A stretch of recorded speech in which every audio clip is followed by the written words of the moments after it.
Today's morning devotional. The transformation of grace. The end of all things is at hand. Be ye therefore sober, and watch unto prayer. 1 Peter chapter 4 verse 7. Christ is pleased when his people manifest solidity, strength, and firmness of character, and when they have cheerful, happy, hopeful dispositions.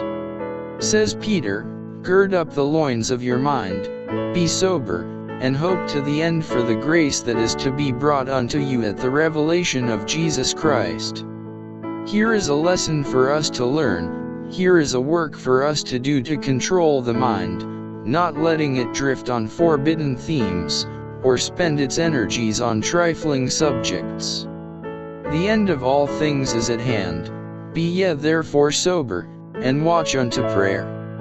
We are not only required to pray, but to guard the words and actions, and even the thoughts to watch unto prayer. If the mind is centered upon heavenly things, the conversation will run in the same channel.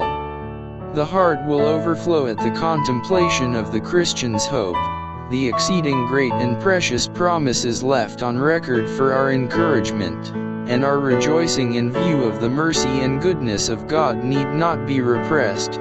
It is a joy that no man can take from us. During the waking hours, the mind will be constantly employed.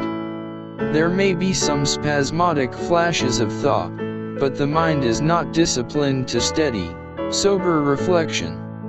There are themes that demand serious consideration. They are those connected with the great plan of redemption, which is soon to be finished. Jesus is about to be revealed in the clouds of heaven, and what manner of characters must we have to enable us to stand in that day? By dwelling upon these themes of eternal interest, the mind is strengthened, and the character developed. Here lies the foundation of that firm, unswerving principle which Joseph possessed. Here is the secret of growth in grace and in the knowledge of the truth. The religion of Christ is not what many think it is, nor what their lives represent it to be. The love of God in the soul will have a direct influence upon the life, and will call the intellect and the affections into active, healthful exercise. The child of God will not rest satisfied until he is clothed with the righteousness of Christ, and sustained by his life-giving power. When he sees a weakness in his character, it is not enough to confess it again and again. He must go to work with determination and energy to overcome his defects by building up opposite traits of character. He will not shun this work because it is difficult.